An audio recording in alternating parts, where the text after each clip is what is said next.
Mis hermanos, la iglesia cristiana siempre ha enfrentado un peligro que ha recorrido todas las páginas de la Escritura. Así que tengo que decir, el pueblo de Dios siempre ha enfrentado el peligro de los falsos maestros. Y uno lo puede ver en el recorrido de todos los libros de la palabra del Señor. Los falsos maestros es un peligro grande en la historia de la iglesia. Desde el principio y hasta el final será así. Ahora, nosotros al día de hoy tenemos la gran ventaja de un canon cerrado, de una revelación completa, y podemos aferrarnos a la luz de las Escrituras, como dice el apóstol Pedro, como una luz que alumbra en un lugar oscuro hasta que la mañana resplandezca. Tenemos esa facultad, pero no así los primeros cristianos. Los primeros cristianos no tenían lo que nosotros tenemos hoy como Nuevo Testamento. Ellos solo tenían el Antiguo Testamento y estaba en desarrollo la composición del Nuevo Testamento, pero los falsos maestros estaban allí y estaban confundiendo a la iglesia, y ellos tenían que aferrarse a la voz de los apóstoles, como hoy en día también nosotros los hacemos, porque el Nuevo Testamento es el registro apostólico de la verdad de nuestro Señor Jesucristo. Pero ellos se tenían que aferrar a la verdad de los apóstoles versus la palabra de los falsos profetas, de los falsos maestros. En esta noche, y en torno al estudio que estamos realizando de la primera carta de Juan, vamos a ver que el apóstol Juan va a dejar unos principios teológicos a la iglesia para que pueda enfrentar, poder reconocer qué espíritu es el que guía a una persona en torno a su enseñanza: el espíritu de Dios o el espíritu de Satanás. Va a mostrar el apóstol Juan entonces unos principios para que la iglesia tuviese esa capacidad. Y lo que vamos a hacer en esta noche es exponer el texto, que es 1 Juan capítulo 4 versículo del 1 al 6. Vamos a exponerlo en su contexto. Vamos a sacar algunos principios teológicos para que nos sirvan para contextualizarlo al día de hoy. Eso es lo que vamos a realizar. Entonces, primero nos vamos a enfocar en lo que significó para la iglesia que recibió la carta, los receptores originales. Vamos a, en el transcurso de esas posiciones, sacar algunos principios teológicos, y esos principios teológicos los vamos a aplicar al día de hoy, porque falsos maestros tenemos alrededor nuestro, vivimos y convivimos con ellos. El texto entonces a estudiar es 1 Juan capítulo 4 versículo del 1 al 6. Dice la palabra del Señor: amados, no creáis a todo espíritu, sino probad los espíritus si son de Dios, porque muchos falsos profetas han salido por el mundo. En esto conoced el Espíritu de Dios. Todo espíritu que confiesa que Jesucristo ha venido en carne es de Dios, y todo espíritu que no confiesa que Jesucristo ha venido en carne no es de Dios, y este es el espíritu del anticristo, el cual vosotros habéis oído que viene y que ahora ya está en el mundo. Hijitos, vosotros sois de Dios y los habéis vencido, porque mayor es el que está en vosotros que el que está en el mundo. Ellos son del mundo, por eso hablan del mundo y el mundo los oye. Nosotros somos de Dios. El que conoce a Dios nos oye, el que no es de Dios no nos oye.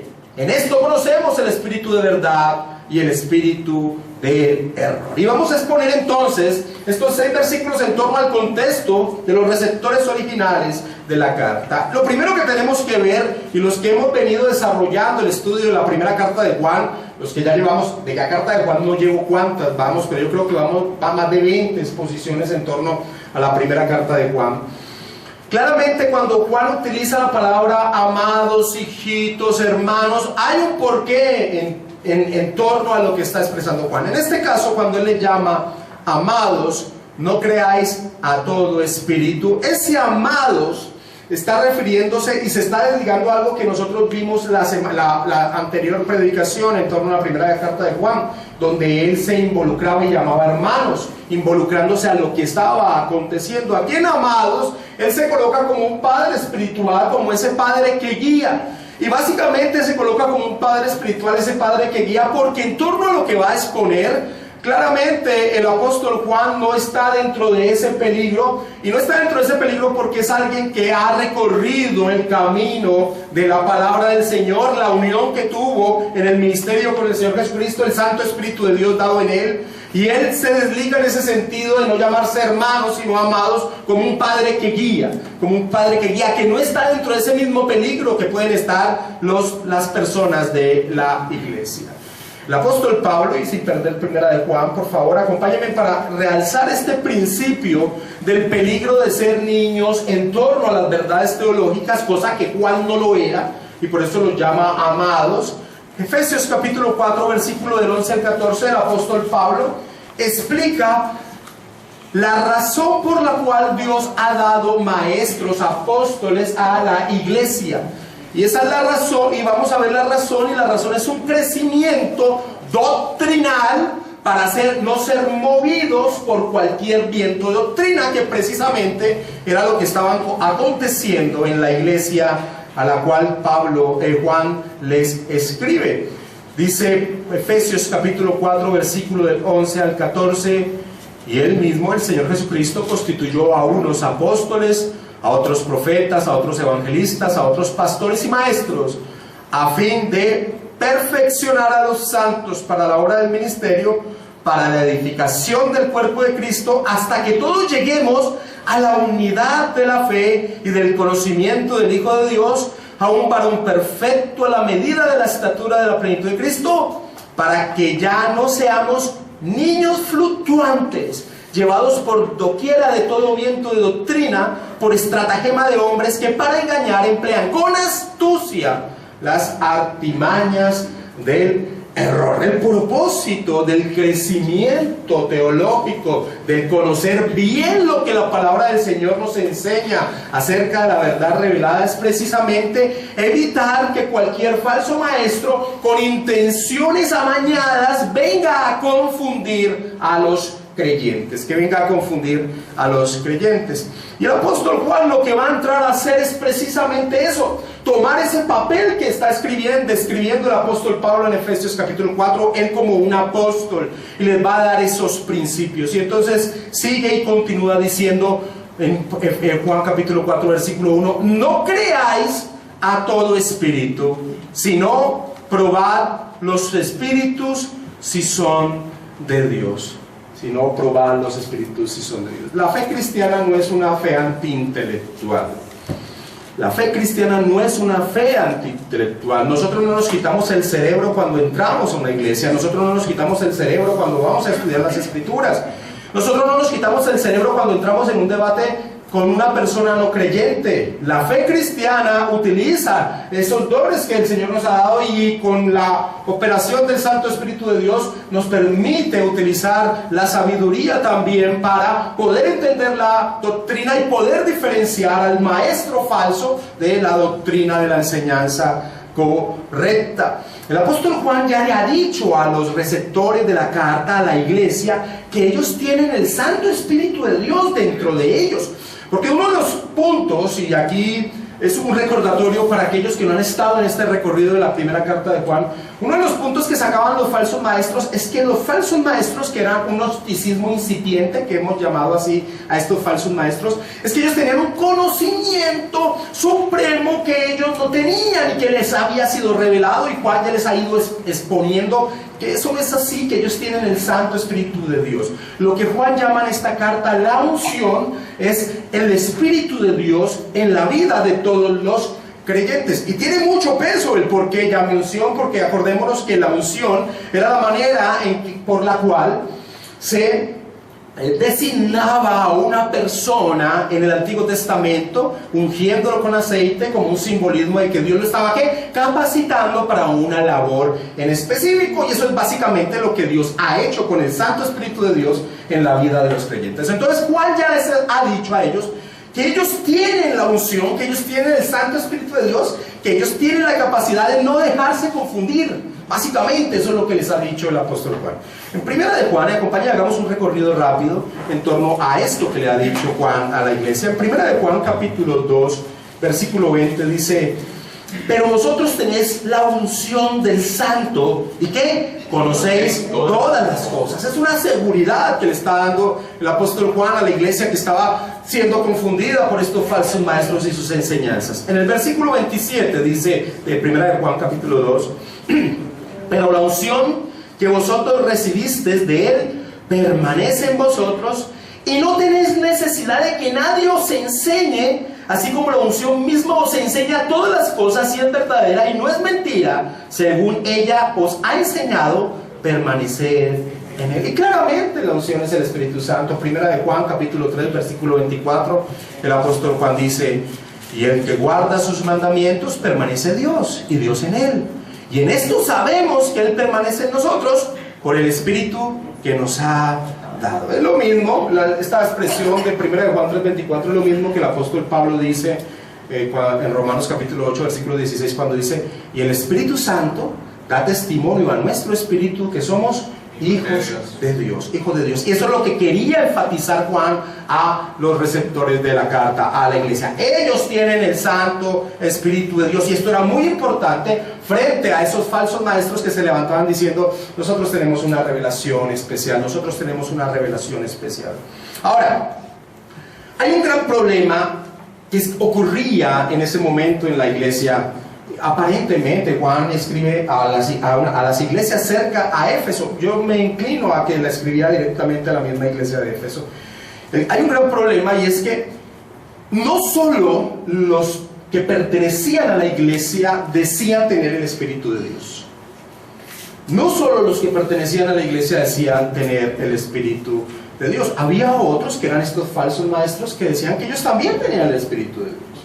Ellos también tenían la iluminación del Espíritu Santo, y que por eso enseñaban lo que enseñaban. Por eso enseñaban lo que enseñaban. Entonces se convierte en ese gran problema que tiene la iglesia en todos los tiempos, los falsos maestros. Los falsos maestros que no vienen con palabras heréticas de frente, o sea, no vienen con palabras que claramente tratan de que la iglesia reconozca automáticamente en torno a que no es un mensaje de Dios, sino que, como dice el Señor Jesucristo en Mateo 7, vienen disfrazados como ovejas, pero son unos lobos rapaces, Entonces, la iglesia siempre ha tenido, el pueblo de Dios siempre ha tenido este peligro. Por ejemplo, si nosotros nos vamos al Antiguo Testamento, en la época cuando el profeta Jeremías profetizaba que el pueblo tenía que transformar, arrepentirse ante Dios para no ser destruido, dentro de esa época había falsos maestros que le decían al pueblo, tranquilos, todo está bien, aquí está el templo, no va a pasar nada, paz, paz, paz. Acompáñame por favor a Jeremías 29, 8 al 9. Porque este personaje de los falsos maestros son nefastos para el pueblo de Dios. Son nefastos para el pueblo de Dios. Jeremías 29 del 8 al 9 dice, en este contexto de Jeremías, de estos falsos profetas, porque así ha dicho Jehová de los ejércitos, Dios de Israel, no os engañen vuestros profetas que están entre vosotros, le dice Dios al pueblo a través de Jeremías, ni vuestros adivinos, ni atendáis a los sueños que soñáis, porque falsamente os profetizan ellos en mi nombre, no los envíen, ha dicho Jehová. Ahora el problema es cómo se daba cuenta el pueblo que realmente Dios no los había enviado. Pongamos en el contexto, está Jeremías trayendo un mensaje bien complicado para el pueblo. El mensaje es que los va a destruir, el mensaje es que Dios está desagrado con ellos. Pero hay otras personas que también dicen ser profetas de Dios, que dicen que Dios les ha dicho que todo está bien, que ellos son su pueblo amado, que nada malo va a acontecer. ¿A quién le cree el pueblo? ¿Quién tiene el Espíritu de Dios? ¿Cómo puedo yo reconocer quién es un profeta de Dios, quién es un maestro de Dios y quién no lo es? Ese es el problema que siempre ha enfrentado la iglesia en todas sus épocas. ¿Cómo reconocemos quién realmente está trayendo la palabra del Señor y cómo no lo reconocemos? Esto es lo que va a hacer Juan entonces en esta carta.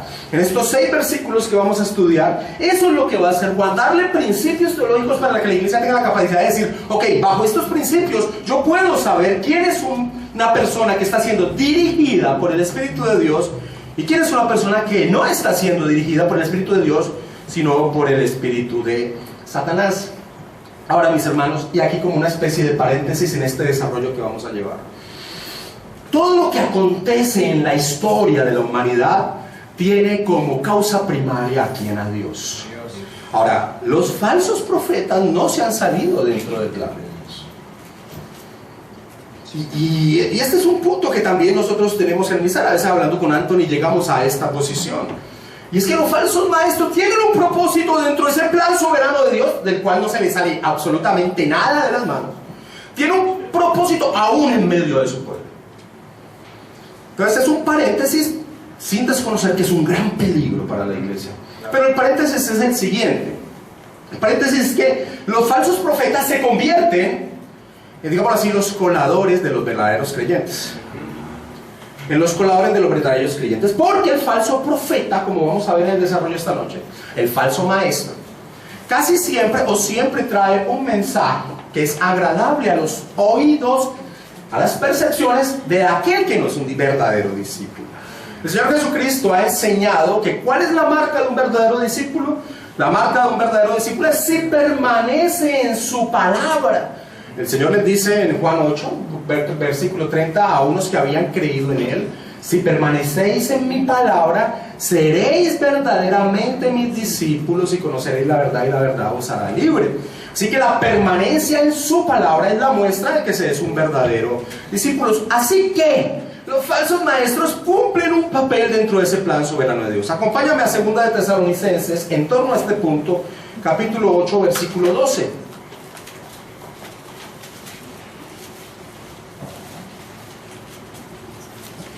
El apóstol Pablo está hablando de la operación de Satanás hacia el final de los tiempos. Y dice en 2 de Tesalonicenses capítulo 2, versículo 8. ¿Qué dije yo? Sí. 2 de Tesalonicenses capítulo 2, versículo 8 al 12. Dice: y entonces se manifestará aquel inicuo, a quien el Señor matará con el espíritu de su boca y destruirá con el resplandor de su venida. Inicuo, cuyo advenimiento es por obra de Satanás, con gran poder y señales y prodigios mentirosos, y con todo engaño de iniquidad para los que se pierden, por cuanto no recibieron el amor de la verdad para ser salvos. Por esto Dios les envía un poder engañoso para que crean la mentira, a fin de que sean condenados todos los que no creyeron a la verdad, sino que se complacieron en la injusticia. Entonces, cerrando ese paréntesis, vemos que aún esos falsos profetas, esos falsos maestros, tienen un propósito dentro del plan de Dios. Es como un cernidor en torno a quienes son verdaderamente discípulos del Señor y quienes no son. Cerramos el paréntesis y volvemos al peligro de los falsos profetas.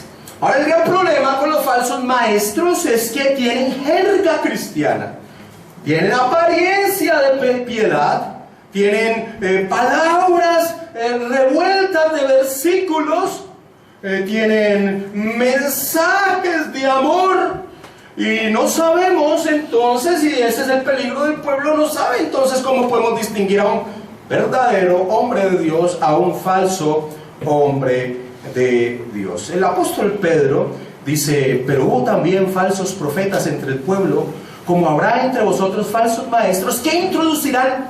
Y esta es la parte que resalto en esto que dice Pedro en 2 de Pedro 2, versículo 1. Que introducirán encubiertamente herejías destructoras. No son de frente, no son cosas que uno pueda detectar fácilmente, sino que encubiertamente entrarán herejías destructoras, y aún negarán al Señor que los rescató, atrayendo sobre sí mismos destrucción repentina, dice el apóstol Pedro. Pero es sin unos principios teológicos claros. No es fácil poder decir quién es un verdadero maestro de Dios y quién no lo es, y quién no lo es. Por eso el apóstol Juan dice, volviendo a 1 Juan 4:1: amados, no creáis a todo espíritu, sino probad los espíritus si son de Dios, porque muchos falsos profetas han salido por el mundo. Ahora, dentro del contexto de la primera carta de Juan, sabemos quiénes son esos falsos profetas. Esos falsos profetas son aquellos que han salido del seno de la iglesia, que es lo que conocemos, y repito, como el gnosticismo incipiente, que han empezado a enseñar cosas muy erradas y han empezado a enseñar a vivir de una manera muy errada, como distinta a como lo habían enseñado los apóstoles. Pero ellos decían tener el Espíritu de Dios. ¿Cómo podemos, o cómo podía la iglesia poder desenmascarar a estos falsos profetas? Entonces, Juan les va a dar principios teológicos y vamos a arrancar con los primeros de ellos, versículo 2 y versículo 3. Dice, les va a dar los principios para que ellos puedan ejercer lo que él les manda hacer en el primer versículo. En esto conoced al Espíritu de Dios. 2 puntos. Todo espíritu. Recuerden que el problema es que vamos a reconocer quién viene por el Espíritu de Dios y quién viene por el Espíritu del Anticristo, que básicamente es qué guía a la persona, qué está guiando a la persona a enseñar. En esto conoced el Espíritu de Dios. Todo espíritu que confiesa que Jesucristo ha venido en carne es de Dios. Y todo espíritu que no confiesa que Jesucristo ha venido en carne no es de Dios. Y este es el espíritu del Anticristo, el cual vosotros habéis oído que viene y ahora ya está en el mundo. ¿Por qué toca este principio cristológico? ¿Por qué Juan toca este principio en torno a la persona del Señor Jesucristo?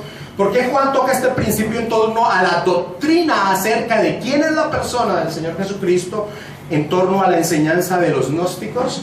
Porque los gnósticos, y lo hemos repetido en gran parte de estas enseñanzas de Primera de Juan, los gnósticos creían que el mundo material era algo malo en esencia. Entonces los gnósticos enseñaban lo siguiente en torno a la persona del Señor Jesucristo. Decían, Jesús es imposible que haya venido, que Dios se haya encarnado en un hombre, porque Dios no puede tomar aquello que es malo como su esencia. Entonces es imposible que la persona del Señor Jesucristo realmente haya sido un hombre de carne y hueso, sino que tenía una apariencia de que era un hombre, pero realmente no era un hombre de carne y hueso. Eso es lo que se conoció tempranamente dentro de la iglesia cristiana como la herejía docetista, de la palabra griega, que significa parecer. Para ellos exponían Jesús no vino en carne, parecía ser un hombre, pero realmente era un ser espiritual, ¿no? Es imposible que hubiese sido material, porque la materia es mala, lo espiritual es lo único bueno. Ahora, alguien podría decir aquí, bueno, ¿y qué tanto problema con eso? ¿Y qué tanto problema con eso? Básicamente lo que nosotros necesitamos de Jesús es que Él sea la luz que guía nuestro camino. ¿Cuál es el problema entonces que haya sido un hombre o no haya sido un hombre? No importa, les dirían algunos. Precisamente esa posición de que Jesús era la luz era lo que los gnósticos tocaban y tomaban de esa luz que les daba el conocimiento para llevarlos a salvación. Ahora, ¿cuál es el problema de que Jesucristo realmente no haya venido como un hombre real? Pues básicamente es que si Jesucristo no era un hombre, no nos podía salvar, no nos podía representar, porque nosotros necesitamos a un verdadero hombre que nos representara ante el Padre y muriera por nosotros. Acompáñame a Hebreos capítulo 2, versículo 14.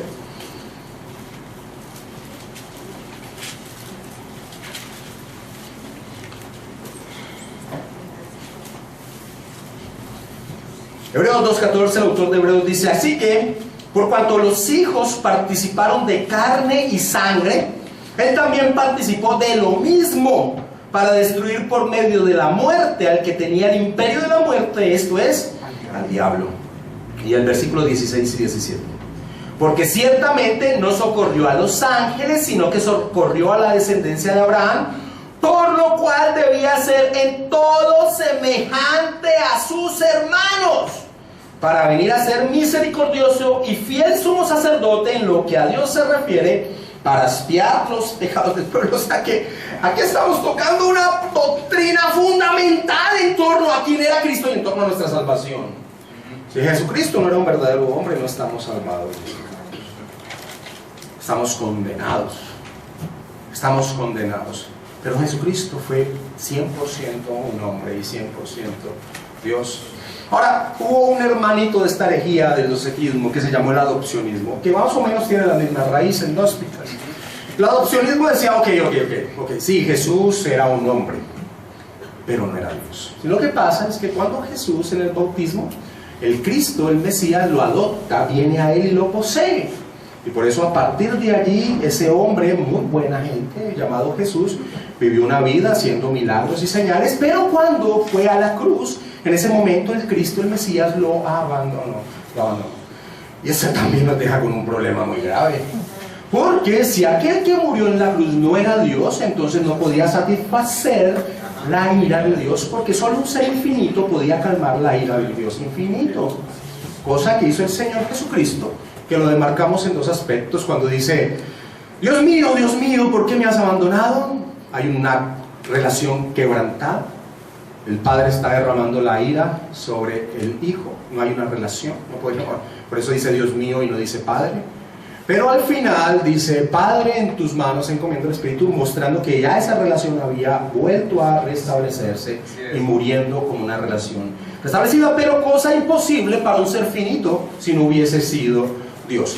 Así que, por eso el apóstol Juan dice: ok, vamos a reconocer la enseñanza de un falso maestro que es guiado por el espíritu de Satanás. Aquel que niega la verdadera persona del Señor Jesucristo está guiado por Satanás. Satanás odia la doctrina de la cruz. Satanás odia la doctrina de la cruz. Ese fue el aplastar de la cabeza de Satanás.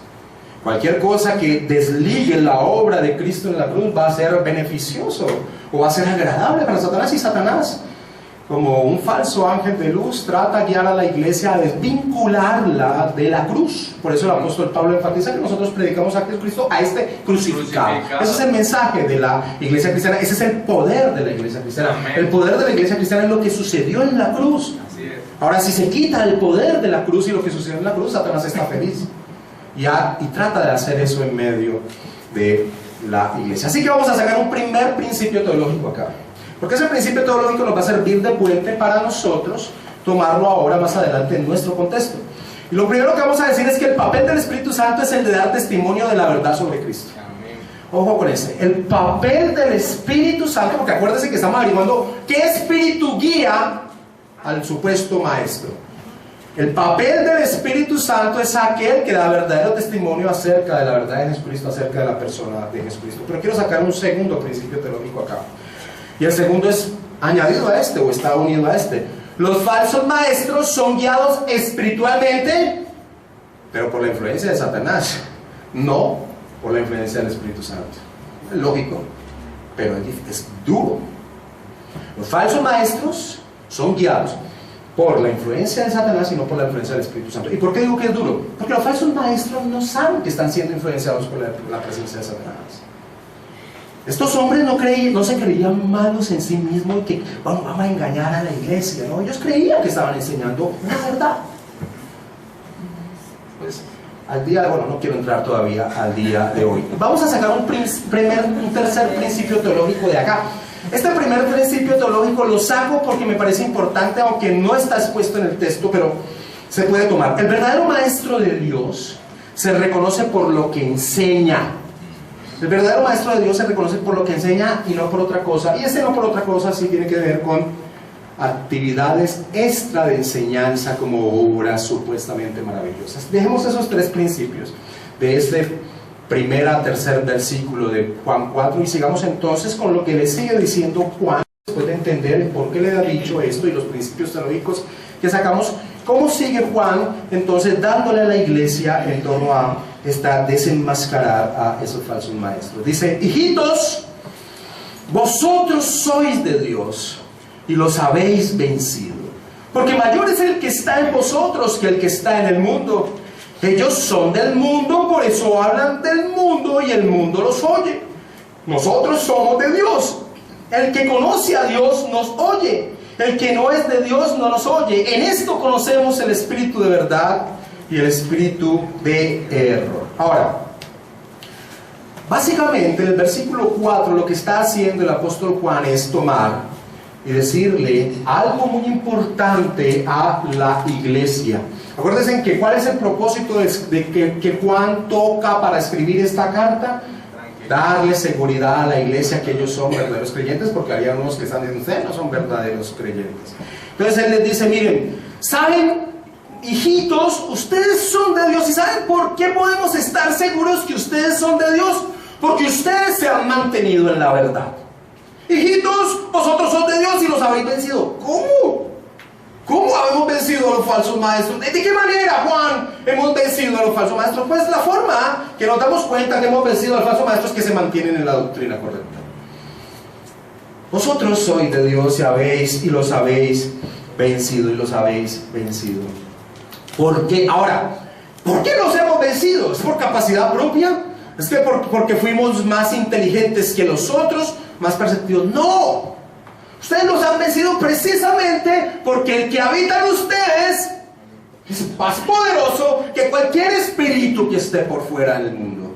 O sea, el Santo Espíritu de Dios. Entonces, esto es muy importante porque básicamente es el verdadero creyente, y por eso decimos que los falsos maestros son coladores, son cernidores. El verdadero creyente no se va a dejar engañar. ¿Por qué? Porque el Santo Espíritu de Dios está en él. Porque el Santo Espíritu de Dios está en él. Los avisos, porque mayor es el que está en vosotros que el que está en el mundo. Esto sacado de contexto muchas veces, ¿no? Aquí está hablando de doctrina, ¿cierto? Y muchas veces saca para otro tipo de cosas. Ahora, entonces eso es maravilloso para esta iglesia que estaba...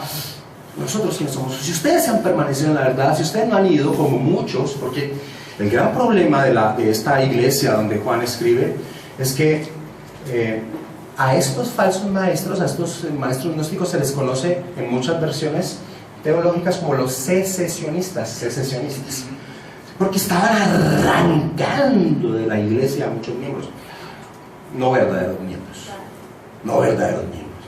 pero estaban quedando muy poquitos, tal vez. Pero el apóstol Juan le dice: ustedes los han vencido. Ustedes los han... ¿Cómo? Porque ustedes permanecen en la verdad. Ustedes permanecen en la verdad. Ahora, el apóstol Juan, esta es la verdadera, digámoslo así. El apóstol Juan le dice: ustedes los han vencido. Y ya sabemos en qué sentido somos realmente vencedores. Vayamos a esta misma expresión, y me iba a saltar y no lo quiero saltar. Vayamos a esta misma expresión, a Romanos capítulo 8, a cómo Pablo lo expresa. Esta misma posición, ¿cuál? Que el verdadero creyente no puede ser arrancado de la verdad de Cristo. Es verdad. ¿Y por qué no puede ser arrancado de la verdad de Cristo? Porque el Santo Espíritu de Dios permanece en él. Nosotros hemos encontrado aquí principios maravillosos en Primera de Juan. Primero, el verdadero creyente no practica el pecado. ¿Por qué? Porque la simiente de Dios permanece en él. Y el otro principio que encontramos aquí, que el verdadero creyente no puede ser arrancado de la verdad de Cristo. ¿Por qué? Porque el Santo Espíritu de Dios permanece en él. Gloria a Dios, Dios se lleva toda la gloria. Bendito sea el Señor. Es el mejor regalo que alguien puede recibir, la vida espiritual, el Santo Espíritu de Dios. Romanos capítulo 8, versículo de 35-39, es la forma en que Pablo lo expresa. Pablo lo expresa de esta manera: ¿quién nos separará del amor de Cristo? Tribulación, angustia, o persecución, o hambre, o desnudez, o peligro de espada. Miren, cualquiera de estas cosas que Pablo va a tocar aquí nos separarían inmediatamente si no fuera por la acción de Dios. Nosotros nos desesperamos por cualquier, perdónenme la palabra, cualquier pendejada. Ahora, este tipo de cosas son fuertes. ¿Quién nos separará del amor de Cristo? Tribulación, o angustia, o persecución, o hambre, o desnudez, o peligro de espada. Como está escrito, está la verdad cristiana, la que vas a poner en el 36. Por causa de ti somos muertos todo el tiempo, somos contados como ovejas de matadero. La vida cristiana, el testimonio de Cristo no es fácil. ¿Cómo nos mantenemos entonces, Dios? Sigue diciendo: antes en todas estas cosas somos ¿qué? Más que vencedores por medio de aquel que nos amó. Y dice el apóstol Pablo: por lo cual estoy seguro, segurísimo, de que ni la muerte, ni la vida, ni ángeles, ni principados, ni potestades, ni lo presente, ni lo porvenir, ni lo alto, ni lo profundo, ni ninguna otra cosa creada nos podrá separar del amor de Dios que es en Cristo Jesús, Señor nuestro. Amén. Gloria a Dios, gloria a Dios. Esa es la forma en que Pablo expresa que somos más que vencedores. Somos más que vencedores. Ahora, el Espíritu de Dios entonces nos da el regalo más precioso, y es la fe. La fe. ¿De dónde viene nuestra fe? De Dios. De Dios. ¿De dónde viene nuestra fe? De Dios. La plena confianza en la persona del Señor Jesucristo. La plena confianza en la persona del Señor Jesucristo. Adelantémonos un momento a 1 Juan capítulo 5, versículo 4. El apóstol les va a decir más adelante: porque todo lo que es nacido de Dios. ¿Y qué es nacido de Dios? El que ha nacido del Espíritu Santo de Dios. Porque todo lo que es nacido de Dios vence al mundo. ¿Y cómo? Y esta es la victoria que ha vencido al mundo. ¿Qué? Nuestra fe. Nuestra fe. Es nuestra fe. Así que podemos sacar un cuarto principio teológico acá, en este proceso que vamos. El Espíritu Santo nos hace permanecer en la verdad doctrinal. El Espíritu Santo nos hace permanecer en la verdad doctrinal. Esto es muy importante. Y era muy importante para la iglesia de tiempo y es muy importante para nosotros hoy en día. Ahora, Juan termina diciéndole a la iglesia que no debe sorprenderse. No se sorprenda. ¿En qué, Juan, no nos debemos sorprender? Ustedes no se sorprendan si la mayoría, la gran masa, los prefiere a ellos en torno a su enseñanza. No se sorprendan. No se sorprendan si las grandes masas siguen a los falsos maestros. No se sorprendan, mis hermanos. Eso es lo que está diciendo Juan en el versículo 5. Primera de Juan, capítulo 4, versículo 5. Ellos son del mundo, por eso hablan del mundo, y el mundo, ¿qué? Los oye. Y el mundo los oye. Mis hermanos, no son más los cristianos que los no creyentes. Al Señor Jesucristo una vez le preguntaron: Señor, ¿son pocos los que se salvan? Y el Señor dijo, dio la parábola de los dos caminos: camino ancho y el camino corto. La respuesta está allí. ¿Angosto o corto? Angosto, pues. No vamos a pelear por eso. Ok, entonces básicamente lo que está mostrándoles es que no deberían sorprenderse si la gran masa de personas prefería a los falsos maestros. Miren, estos falsos maestros estaban acomodados a lo que pensaba la cultura. ¿Qué estaban enseñando? Lo que la cultura creía. ¿Qué creía la cultura? Que lo material era insignificante y lo espiritual era muy importante. ¿Por qué pensaban esto? Porque estaban influenciados por el pensamiento filosófico del neoplatonismo, que enseñaba esto. Y era atractivo. ¿En qué era atractivo? Era atractivo en que si no es importante la parte material, yo puedo hacer con la parte material lo que me dé la gana. Entonces, esa cultura altamente sensual y sexual y homosexual que tenía la cultura greco-romana, podían ellos desenfrenarse en torno a poder hacer, porque no iba a significar nada en torno a su relación con Dios. Entonces eso era llamativo para ellos. Entonces esta enseñanza estaba acorde a la cultura de la época, y por eso lo escuchaban con mayor gusto y lo seguían mayores masas que aquellos que enseñaban la verdad doctrinal, la verdad doctrinal. Y esto también nos lo enseña el apóstol Pablo, 2 de Timoteo capítulo 4, versículo del 1 al 4.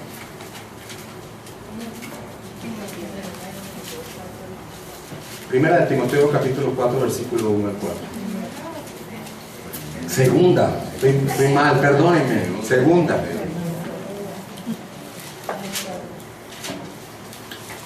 Segunda de Timoteo 4, del 1 al 4 dice el apóstol Pablo a Timoteo: te encarezco delante de Dios y del Señor Jesucristo, que juzgará a los vivos y a los muertos en su manifestación y su reino.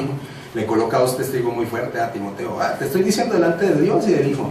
Lo siguiente. 2, que prediquen la palabra. Esa es la gran exhortación. ¿Cómo estaría de mal, pues? Y cómo está la iglesia hoy de mal. La gran exhortación de Pablo a Timoteo es: prediquen la palabra, Timoteo, que instes a tiempo y fuera de tiempo, redarguye, reprende, exhorta con toda paciencia y doctrina, porque vendrá tiempo cuando no soportarán la sana doctrina. No nos gusta, me duermo. Una iglesia donde solo prediquen la palabra de Dios, me duermo, como muchas personas vienen a dormir. Sino que teniendo comezón de oír, se amontonarán maestros conforme a sus propias concupiscencias. Y Dieguito, y con Dieguito hablamos, esto es que, ¿de dónde surge el falso maestro? El deseo que hay en el corazón de los falsos creyentes. Yo te predico lo que tú quieras escuchar, con tal de que me des lo que te pido. Te prometo lo que tú quieras escuchar. Porque habrá tiempo cuando no sufrirán, no soportarán la sana doctrina, sino que teniendo comezón de oír, se amontonarán maestros conforme a sus propias concupiscencias y apartarán de la verdad del oído, y se volverán a las fábulas. El apóstol Pablo también nos ponía. Entonces vamos a sacar un principio adicional, el quinto principio que vamos a tocar en esta noche. Es el falso maestro está acorde a los principios del mundo. El falso maestro está acorde a los principios del mundo. Y ahí estas palabras de Pablo nos dan entrada al último principio que vamos a tocar, y es en torno a lo que el Señor, el apóstol Juan les dice en el versículo 6. Nosotros somos de Dios El que conoce a Dios nos oye, el que no es de Dios no nos oye. En esto conocemos el espíritu de verdad y el espíritu de error. Y aquí ustedes no sé si notan que Juan se une nuevamente a los miembros de la iglesia. Nosotros, claro, somos hijos de Dios. Nosotros somos de Dios. ¿Por qué? Porque el Hijo de Dios, aquel que tiene el Espíritu Santo dentro de su ser, ama la exposición de las Escrituras.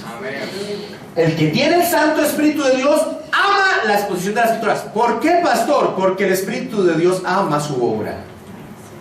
Y las Escrituras es la obra del Espíritu Santo de Dios. No es por nosotros. Toda la gloria se la lleva Dios. Toda la gloria se la lleva Dios. Ahora, el que no es, al que no tiene el Espíritu de Dios, la palabra de Dios, la exposición de la palabra de Dios, es muy duro. Es difícil. No es fácil estar sentado allí cuando no se tiene el Espíritu de Dios. ¡Qué pereza! ¡Qué locura! No entiendo ni pío. ¿Esto para qué me sirve? ¿Cuándo acaba esto? ¿Cuándo reparten el tinto, la gaseosa? ¿Cuándo puedo hacer buenas relaciones sociales? Me gusta la niña que viene y por eso vengo. Me engaño a mí mismo. J.I. Packer dice acertadamente: la predicación doctrinal ciertamente aburre a los hipócritas, pero es solo la predicación doctrinal que salvará las ovejas de Cristo. La tarea del predicador es proclamar la fe, no para proveer entretenimiento a las cabras, sino para alimentar a las ovejas. Así que el predicador aquí no le interesa si usted está a gusto o no, sino que está alimentando a las ovejas del Señor. Y esa es la responsabilidad del predicador, alimentar a las ovejas del Señor. Entonces, un sexto principio teológico que podemos sacar de aquí es que solo aquel en el que habita el Espíritu Santo ama la exposición de la verdad bíblica. Los demás necesitan algo distinto que los motive. Los demás necesitan algo distinto que los motive. Ahora, en torno a ese versículo 6, hay dos posiciones. He expuesto la primera, que Juan, cuando dice nosotros, se involucra en torno a los que amamos a Dios junto con la iglesia. Pero hay otros exégetas que exponen lo siguiente, y también lo voy a exponer porque también es correcto. Hay otros exégetas que dicen que cuando Juan dice nosotros somos de Dios, el que conoce a Dios nos oye, está diciendo que nosotros los apóstoles somos de Dios. Nosotros, los apóstoles, y tiene mucho peso esa posición porque Juan ha arrancado así su carta. Acompáñenme a los primeros 3 versículos de la carta de 1 Juan. Lo que era desde el principio, lo que hemos oído, ¿quiénes? Los apóstoles, lo que hemos visto con nuestros ojos, está hablando de Cristo. O sea, ¿quién estuvo con Cristo? ¿Quién vio todo el ministerio de Cristo? ¿Quién comió con Cristo? ¿Quién durmió con Cristo? ¿Quién compartió con Cristo? Los apóstoles. Lo que era desde el principio, lo que hemos oído, lo que hemos visto con nuestros ojos, lo que hemos contemplado y palparon nuestras manos tocante al verbo de vida, porque la vida fue manifestada y la hemos visto y testificamos y os anunciamos la verdad eterna, la cual estaba con el Padre y se nos manifestó. Lo que hemos visto y oído, eso os anunciamos, para que también vosotros tengáis comunión con nosotros, y nuestra comunión verdaderamente es con el Padre y con su Hijo Jesucristo. Aquí no hay una falsa modestia de parte del apóstol, y no la tienen por qué tener. La iglesia se construye sobre las bases de la doctrina apostólica. Así que la posición en torno al versículo 6 dice nosotros somos de Dios, el que conoce a Dios nos oye, tomando la posición en torno a que somos la doctrina apostólica, y el que conoce y el que tiene el Espíritu de Dios escucha la doctrina apostólica por encima de la falsa doctrina. Pero también tiene mucho peso aquí en esta exposición, ¿ok? Ahora, eso es lo que significaba para la iglesia de ese primer siglo. Ahora, ¿cómo ha utilizado la iglesia en el transcurrir del tiempo esos principios teológicos? Y vamos a tocar a un hombre muy importante en la historia de la iglesia, en especial de la teología, un puritano, pero un puritano norteamericano. Cuando hablan de puritanos siempre nos vienen los ingleses, pero este era norteamericano, Jonathan Edwards. Jonathan Edwards es para muchos el más grande exponente de la teología y de la vida dentro de la teología de teólogos norteamericanos. Jonathan Edwards vivió en una época donde los Estados Unidos tuvo un gran despertar de avivamiento. Un gran despertar de avivamiento. Pero algo sucedió que inquietó a Jonathan Edwards. Y es que él empezó a cuestionarse si lo que estaba sucediendo realmente venía del Espíritu de Dios o no venía del Espíritu de Dios. Eso fue un muy buen cuestionamiento. Y entonces él, a partir de 1 de Juan, capítulo 4, versículo 1 al 6, escribe un libro que se lo recomiendo. Se puede encontrar fácilmente. La verdadera experiencia cristiana. La verdadera experiencia cristiana. Y dentro de ese texto, dentro de ese libro, Jonathan Edwards toma 1 de Juan, capítulo 4, versículo 1 al 6, y va a sacar principios teológicos. Y no son exactamente los mismos que yo he sacado. Voy a vincular los principios de Jonathan Edwards con los que yo he sacado. Él sacó 4 principios en torno a los 6 primeros versículos, sacó uno más en torno al versículo 7 y 8, que no voy a tocar en esta noche. Pero en torno a estos 6 versículos, él saca 4 principios, y cuando sea el momento de vincularlos con los principios que yo voy a vincular, digo, este se vincula, este es exactamente lo mismo que Jonathan Edwards sacó como principios. Ahora, ¿dónde podemos estudiar eso además de este libro, La verdadera experiencia cristiana? John MacArthur, en su último libro, Fuego Extraño, dedica 2 capítulos a este tema que estamos tratando. Es 2 capítulos, cómo probar los espíritus, 2 capítulos. Y John MacArthur toma los 4 principios de Jonathan Edwards, que son 5 por los pasajes que no voy a tocar, y los expone al contexto de hoy. Así que mucho de lo que yo voy a tocar aquí, pues no es algo novedoso mío, pero es algo que quiero dar a la iglesia, Entonces, el primer principio que sacamos nosotros es cómo podemos reconocer si a un maestro o a una iglesia está siendo guiada por el Espíritu de Dios. Eso es lo primero, lo que tenemos que responder. Y el primer principio que tomamos es que el papel del Espíritu Santo es dar testimonio de la verdad sobre Jesucristo. El papel del Espíritu Santo es dar testimonio de la verdad sobre Jesucristo. Jonathan Edwards sacó este principio. Él la sacó en forma de preguntas. ¿Ese espíritu exalta al verdadero Cristo? Es el mismo. El papel del Espíritu Santo es dar testimonio de la verdad sobre Jesucristo. Y Jonathan Edwards se preguntó, ¿ese espíritu, que supuestamente es el Espíritu de Dios, exalta al verdadero Cristo? Mis hermanos, el Espíritu Santo está centrado en exaltar a la persona del Señor Jesucristo. El Espíritu Santo, la tercera persona de la Trinidad, su meta, su función es exaltar a la persona del Señor Jesucristo. Esa es su labor. Su labor es iluminar la verdad de la persona del Señor Jesucristo en la vida de los creyentes. Miren cómo el Señor Jesucristo expuso la venida del Espíritu Santo. Juan capítulo 14, versículos 22 al 26.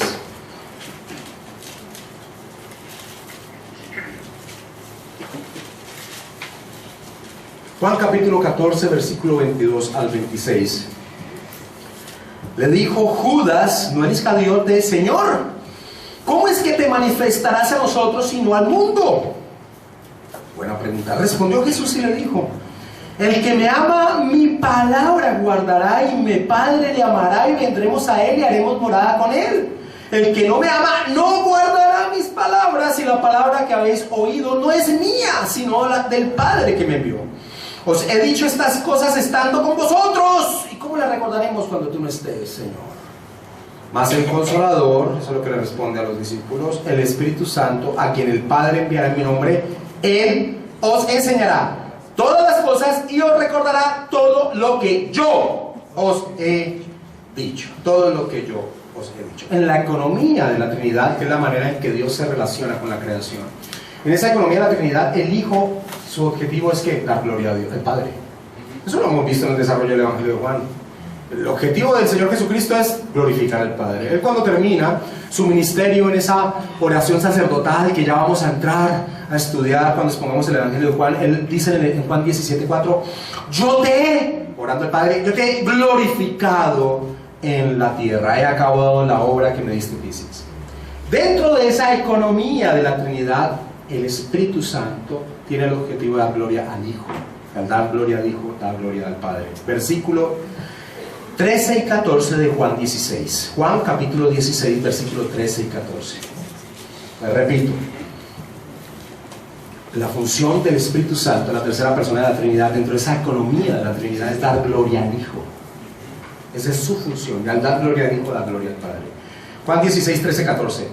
Pero, habla el Señor Jesucristo, pero cuando venga el Espíritu de verdad, Él os guiará a toda la verdad, porque no hablará por su propia cuenta, sino que hablará todo lo que oyere y os hará saber las cosas que habrán de venir. Él me glorificará, porque tomará de lo mío y lo hará saber. Así que el Espíritu Santo tiene como objetivo glorificar al Hijo. Ese es su ministerio, esa es su labor. Entonces, si hay un ministerio, una iglesia, un hombre, supuesto maestro de Dios, que dice estar siendo guiado por el Espíritu de Dios, que no se centra en la persona del Señor Jesucristo, entonces claramente no está siendo guiado por el Espíritu Santo de Dios, porque la labor del Espíritu Santo de Dios es glorificar al Hijo. Entonces, si alguien, un predicador, una iglesia, un ministerio, no se centra en la persona del Señor Jesucristo, no está siendo guiada por la persona del Espíritu Santo. Pablo aplica este mismo principio en 1 Corintios capítulo 12, versículo 3. 1 Corintios capítulo 12, versículo 3. Por tanto, ¿en medio de qué? En medio de esa galería espiritual que era la iglesia de Corinto, donde todo el mundo decía que era súper espiritual, Pablo toma este principio, dice: por tanto os hago saber que nadie que hable por el Espíritu de Dios llama anatema a Jesús, y nadie puede llamar a Jesús Señor sino por el Espíritu Santo. ¿Sí es? El Espíritu Santo se centra en ¿quién? En la persona del Señor Jesucristo, en la persona del Señor Jesucristo. Jonathan Edwards, en medio de todo ese despertar espiritual que hubo en los Estados Unidos, dijo lo siguiente en torno a una denominación que nosotros hoy la conocemos también, que son los cuáqueros. ¿Ustedes saben por qué llamaban los cuáqueros a los cuáqueros? Porque era de la palabra inglesa quake, que es terremoto, porque ellos mantenían poseídos por el Espíritu Santo. Mantenían poseídos por el Espíritu Santo. Entonces Jonathan Edwards escribe lo siguiente: la persona de la que el Espíritu da testimonio y cuya estima y respeto eleva, debe ser aquel Jesús que apareció en la carne y no otro Cristo en su lugar, no cualquier místico o fantástico Cristo, tal como la luz interior que el espíritu de los cuáqueros ensalza, que disminuye la estima hacia él. El diablo tiene la enemistad más amarga e implacable contra esa persona Cristo, sobre todo en su carácter de salvador de los hombres. Él odia a muerte la historia y la doctrina de la redención. Así que Jonathan Edwards sabía que si alguien no se centraba en la persona del Señor Jesucristo, por más que temblara todo el día, ese espíritu no era el espíritu de Dios. Mis hermanos, todo ministerio que tergiversa la persona del Señor Jesucristo y lo caricaturiza, no está siendo guiado por el Espíritu de Dios. Porque el Espíritu Santo siempre exaltará al Señor Jesucristo y su obra en la cruz. Stephen Lapson dice lo siguiente: el deseo del Espíritu Santo es que nos centremos en Jesucristo, no en Él mismo. Los carismáticos y pentecostales se centran en la tercera persona de la Trinidad, que ha sido tan olvidada durante toda la historia de la cristiandad. Y el ministerio del Espíritu Santo es glorificar al Hijo. El deseo del Espíritu Santo es que nos centremos en Jesucristo, no en Él mismo. Ese es el ministerio principal del Espíritu. Él nos está señalando a Jesús, llevándonos a Cristo con mayor claridad. Cuando el Espíritu Santo se convierte en un fin en sí mismo, entonces hemos malentendido su ministerio. El doctor Martin Lloyd-Jones, en este libro que él escribe, que se llama Dios, el Espíritu Santo, dice lo siguiente en el capítulo 2: el Espíritu no se glorifica a sí mismo, glorifica al Hijo. ¿No es esto maravilloso? Aquí se encuentra la subordinación. Aquí está la división de la obra. El Hijo dice que ha venido a glorificar al Padre, y la obra del Espíritu es glorificar al Hijo. Cada uno refleja la gloria del otro. Así nos asomamos al ministerio de esta asombrosa doctrina en la Santísima Trinidad. El que me glorifica, Él me glorificará porque tomará de lo mío y os lo hará saber. Juan 16:14. Para mí, esta es una de las cosas más extraordinarias y asombrosas de la doctrina bíblica del Espíritu Santo.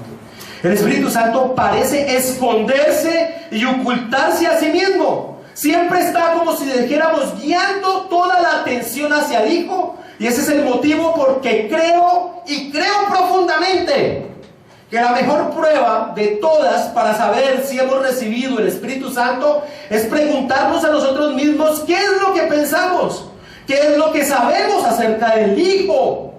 ¿Es real para nosotros el Hijo? Esa es la obra del Espíritu. Él es glorificado indirectamente. Siempre nos está señalando al Hijo. Gloria a Dios. Gloria a Dios. El papel del Espíritu Santo es exaltar al Hijo.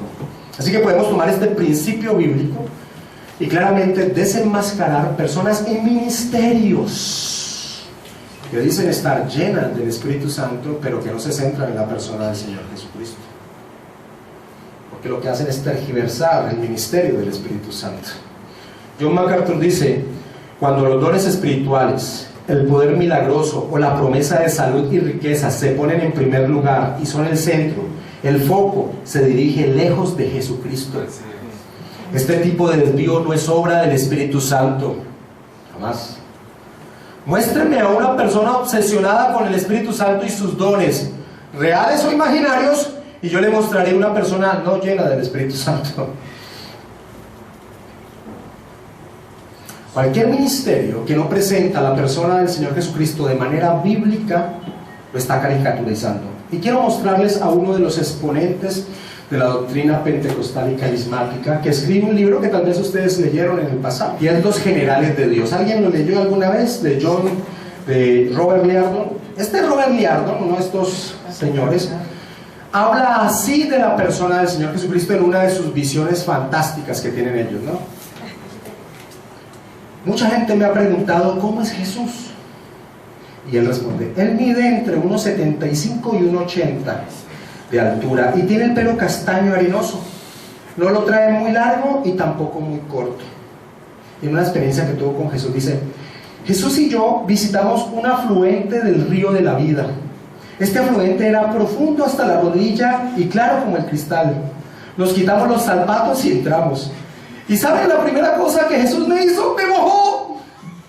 Yo me volví, lo salpiqué y tuvimos una pelea en el agua. Nos salpicamos uno al otro y nos reímos. Cuando oigo un buen chiste puedo correr a Jesús y escucharlo reírse él también. Y cuando él tiene uno bueno me lo cuenta, que man tan loco. Ahora, este tipo de experiencias son las que las personas sacan y creen que están magnificando al Señor. Quiero que leas cómo el apóstol Juan describe el encuentro con el Señor de la gloria. Apocalipsis capítulo 1, versículo 17 al 18.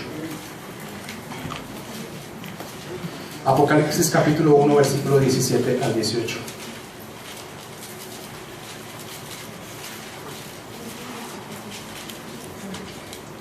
Cuando le vi, el apóstol Juan, al Señor, caí como muerto a sus pies.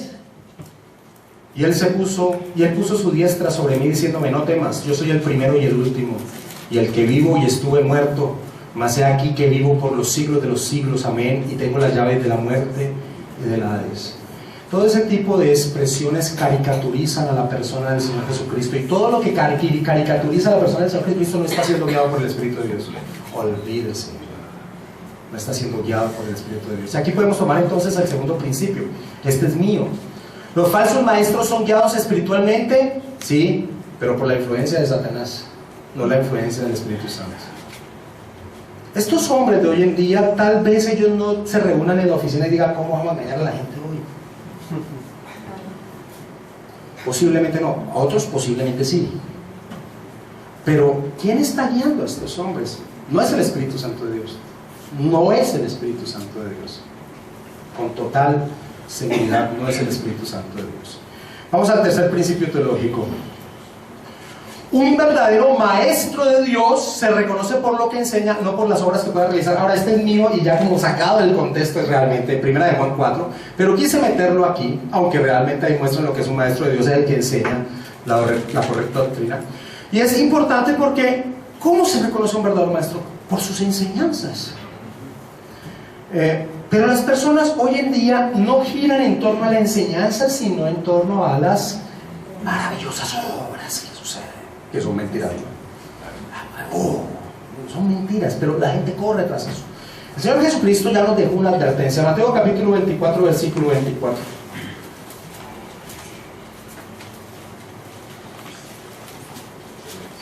Porque se levantarán falsos cristos, dice el Señor, ¿no? Ahora, usted sabe cómo se hacen llamar todos estos señores, ¿no? Los que los ungidos de Dios. ¿Y qué significan los ungidos de Dios? Cristos. Aquí estamos, la referencia. ¿Qué significa ungido de Dios? Pues a Cristo, Mesías. Porque se levantarán falsos cristos y falsos profetas y harán grandes señales y prodigios, de tal manera que engañarán, si fuere posible, a uno de los escogidos. Entonces, un principio para reconocer a un verdadero maestro que está siendo guiado por el Espíritu de Dios no es porque se haga buenas obras maravillosas, porque el Señor Jesucristo dice que falsos cristos se levantarán y harán señales prodigiosas que aún engañarán a los verdaderos escogidos, si fuere posible, que no es posible. No es posible. ¿Por qué no es posible? Porque el Santo Espíritu de Dios vive en nosotros. Ahora, esa ha sido la posición normal de todo el pueblo de Dios en toda la historia, de reconocer a un verdadero maestro. Deuteronomio capítulo 13, versículo del 1 al 4.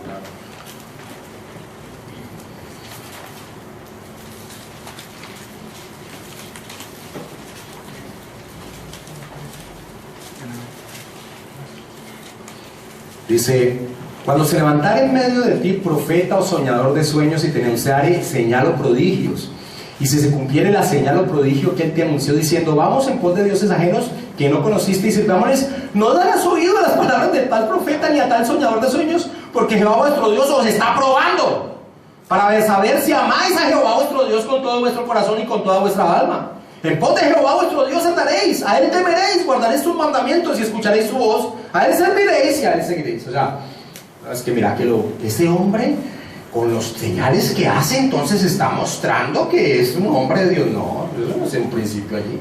Ese no es un principio allí para reconocer a un verdadero o un falso maestro. El Señor desde el principio está diciendo: si tiene una doctrina contraria a la verdad, ese es un falso maestro. Ese es un falso maestro. Entonces, un verdadero maestro se conoce por lo que enseña, no por las obras que pueda realizar. No por las obras que pueda realizar. Vamos a otro principio. El Espíritu Santo nos hace permanecer en la verdad doctrinal. ¿Por qué permanecemos en la verdad doctrinal? Por el Espíritu Santo.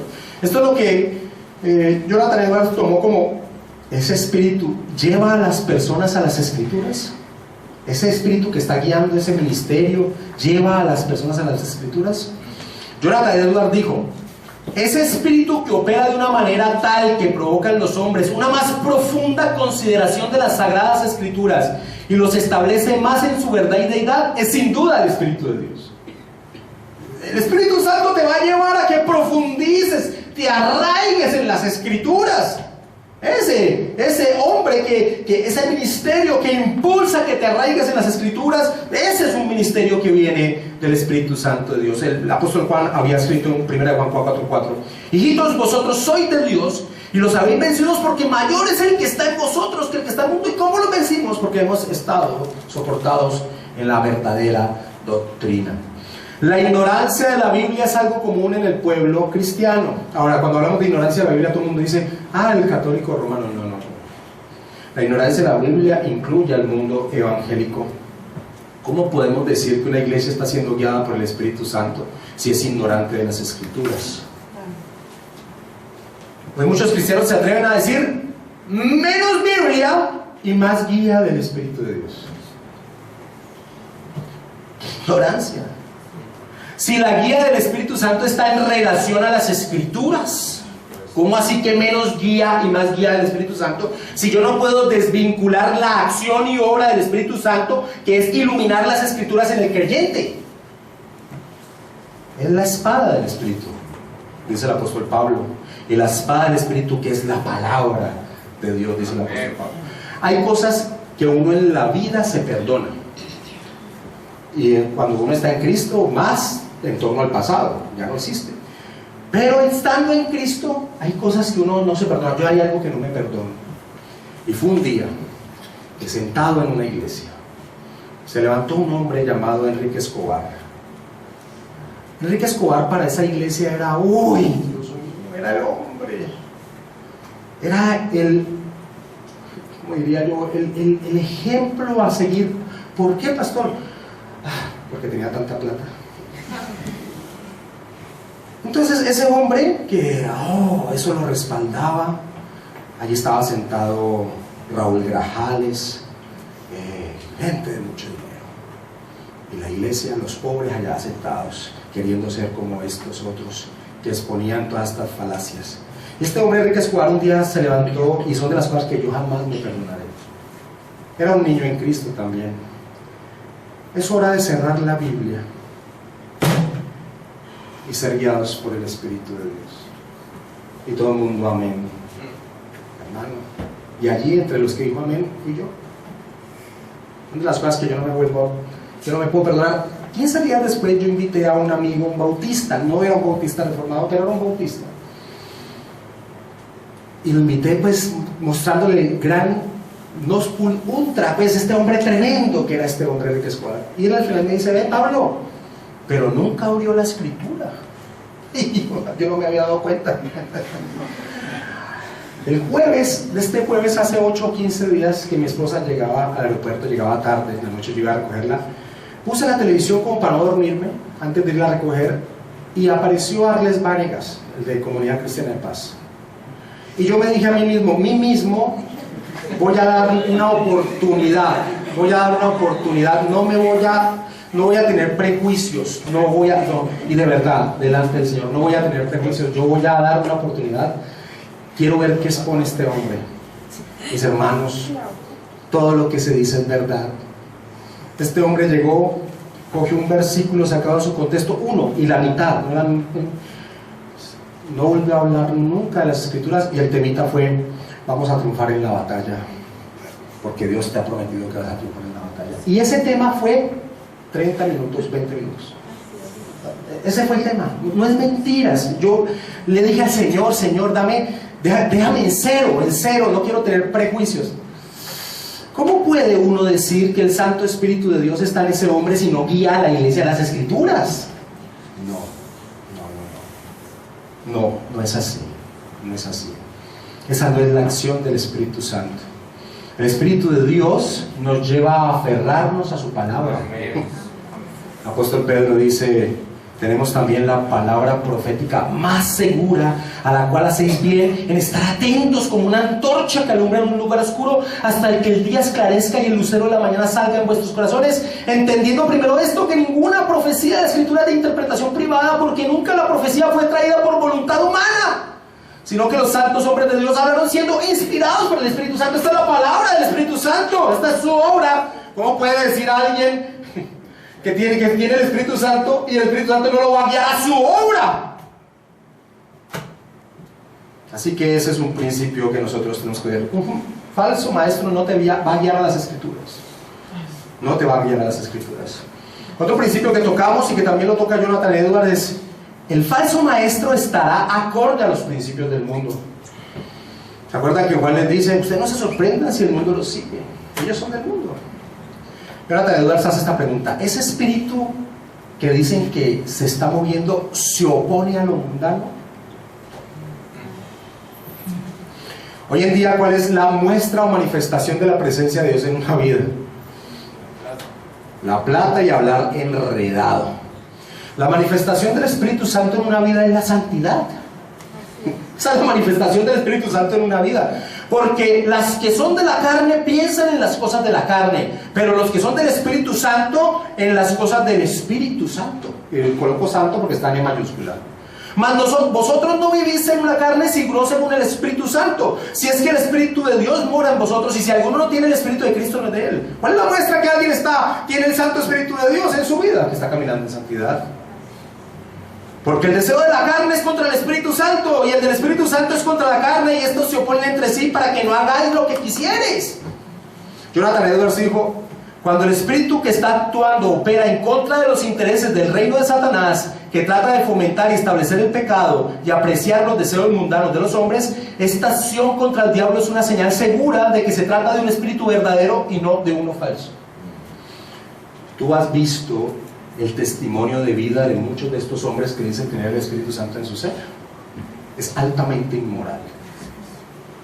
Por ahí hay una foto de Benny Hinn saliendo de la mano en un motel, pues en el Vaticano. Cuando le fue a dar plata al Vaticano, estos hombres dan plata al Vaticano.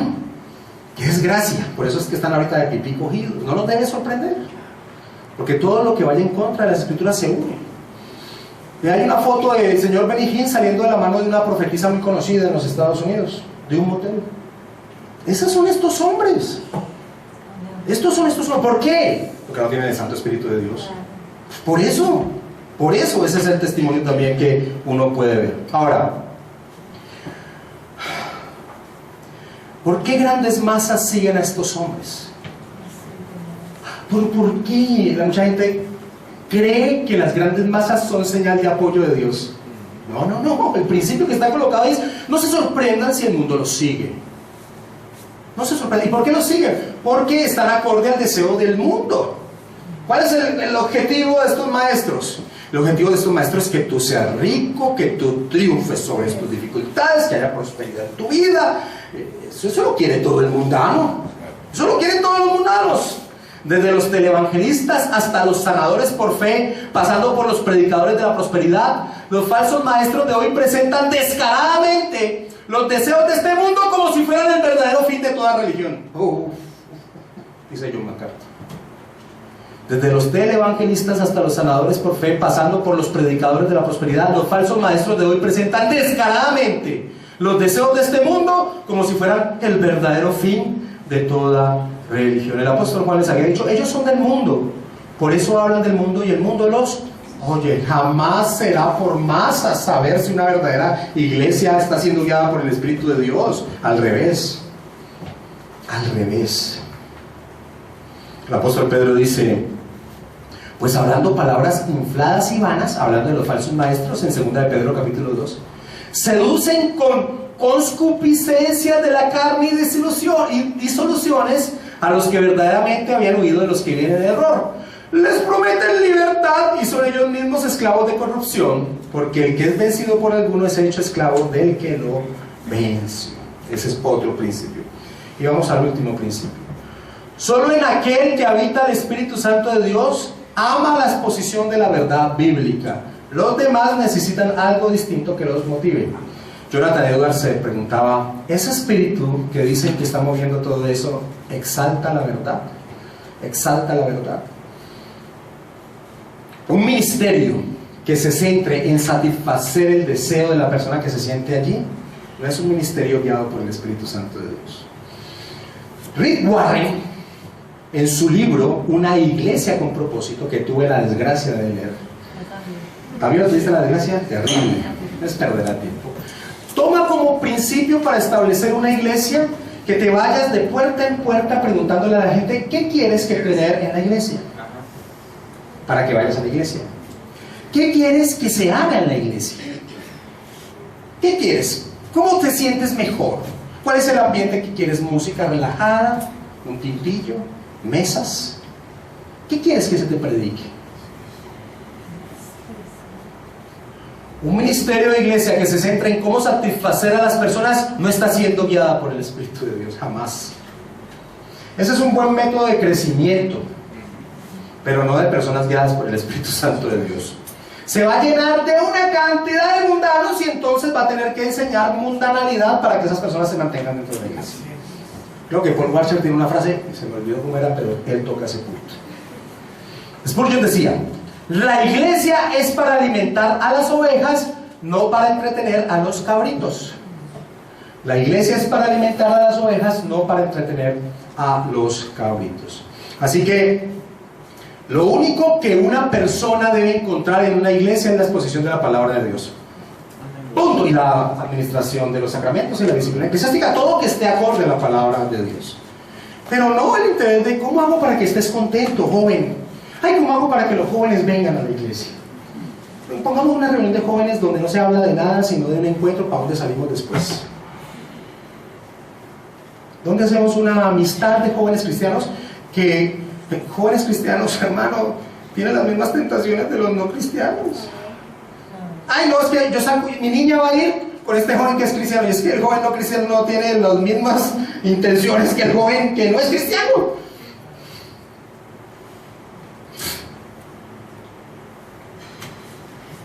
Lo único que una persona, un verdadero creyente, alguien que está siendo guiado por el Espíritu Santo, debe encontrar en una iglesia es la correcta predicación de la palabra del Señor. Los demás serán buscando que los motive. Los demás se van a ir corriendo a esta iglesia. Aquí no se mueve el Espíritu Santo. Aquí no se mueve el Espíritu Santo porque no siento nada. Ah, ok, perfecto, no sienten nada, entonces no se mueve el Espíritu Santo. Terminemos leyendo entonces 1 de Juan capítulo 4 versículo del 1 al 6. Edwards, en torno a esos principios decía lo siguiente: ¿ese espíritu exalta al verdadero Cristo?